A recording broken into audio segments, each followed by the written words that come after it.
Maniac Magee, chapters 10 and 11. Of course, Maniac didn't know any of that. He was simply glad the chase was over. He turned and started walking, catching his breath.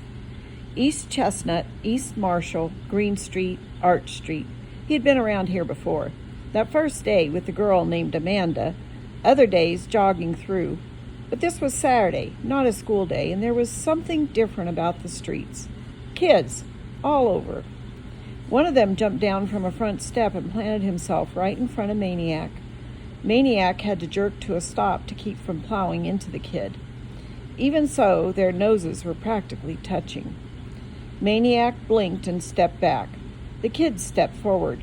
Each time Maniac stepped back, the kid stepped forward. They traveled practically half a block that way.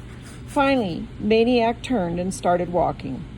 The kid jumped around and plunked himself in front again. He bit off a chunk of the candy bar he was holding. "Where are you going?" he said. Candy bar flakes flew from his mouth. "I'm looking for Sycamore Street," said Maniac. "Do you know where it is?"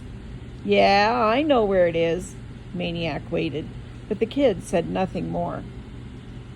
Well, do you think you could tell me where it is?" Stone was softer than the kid's glare. "No." Maniac looked around. Other kids had stopped playing, were staring. Someone called, "Do him, Mars!"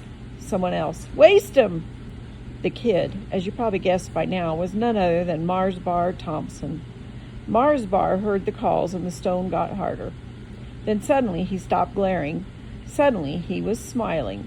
He held up the candy bar, an inch from Maniac's lips. "Want a bite?"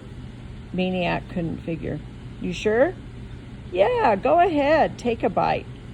Maniac shrugged, took the Mars bar, bit off a chunk, and handed it back. "Thanks."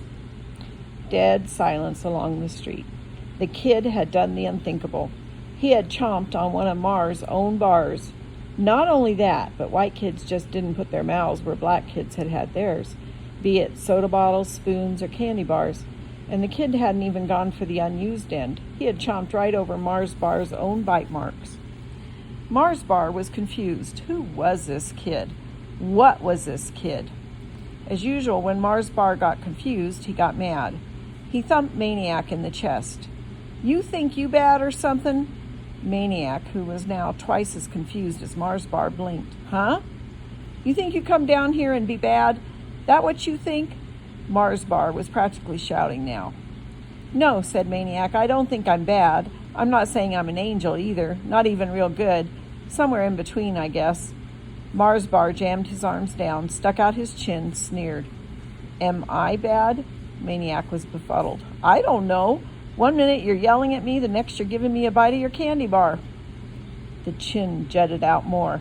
"Tell me I'm bad." Maniac didn't answer. Flies stopped buzzing. "I said, tell me I'm bad." Maniac blinked, shrugged, sighed. "It's none of my business. If you're bad, let your mother or father tell you." Now it was Mars Bar doing the blinking, stepping back, trying to sort things out. After a while, he looked down. "What's that?" Before Maniac answered, "A book." Mars Bar had snatched it from his hand. "This ain't yours," he said. He flipped through some pages. "Looks like mine." "It's somebody else's." "It's mine. I'm keeping it." With rattlesnake speed, Maniac snatched the book back, except for one page, which stayed ripped in Mars Bar's hand. "Give me the page," said Maniac. Mars Bar grinned. "Take it, fish belly." Silence. Eyes. The flies were waiting. East End vultures. Suddenly neither kid could see the other because a broom came down like a straw curtain between their faces. A voice said, "I'll take it." It was the lady from the nearest house, out to sweep her steps. She lowered the broom but kept it between them. "Better yet," she said to Mars Bar, "just give it back to him." Mars Bar glared up at her. There wasn't an 11-year-old in the East End who could stand up to Mars Bar's glare. In the West End, even high schoolers were known to crumble under the glare. Two old ladies on both sides of Hector Street, it was all but fatal. But when Mars Bar stepped off a curb and combined the glare with his super slow dip stride slump shuffle Well, it was said he could back up traffic all the way to Bridgeport while he took 10 minutes to cross the street. But not this time. This time Mars Bar was up against an East End lady in her prime, and she was matching him eyeball for eyeball. And when it was over, only one glare was left standing, and it wasn't Mars Bar's. Mars Bar handed back the torn page, but not before he crumpled it into a ball.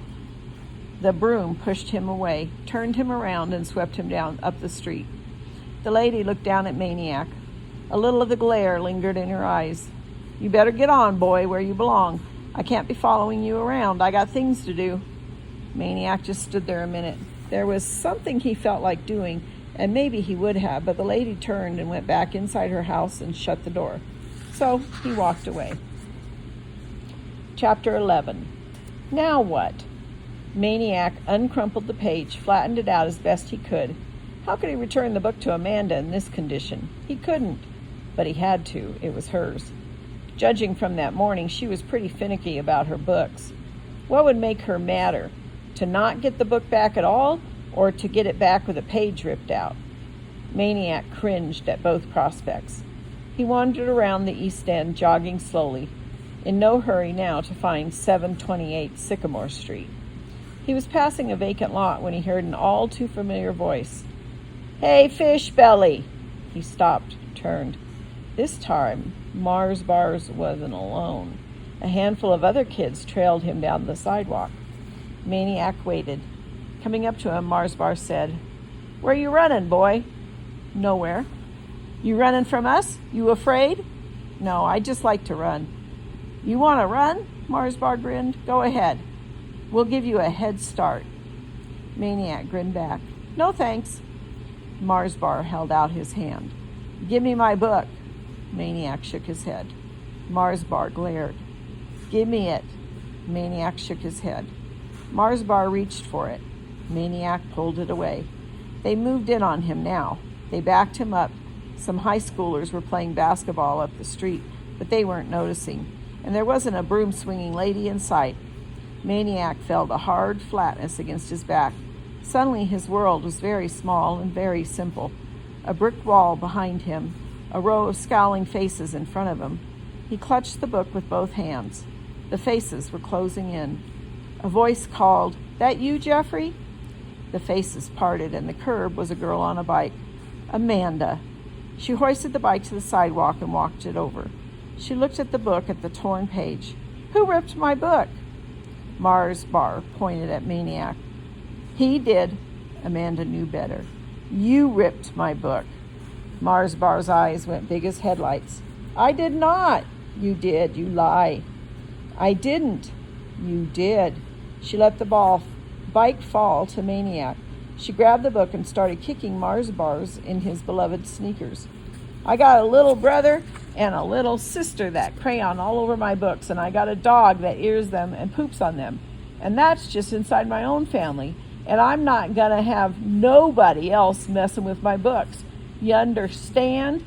By then, Mars Bar was hauling on up the street past the basketball players, who were rolling on the asphalt with laughter.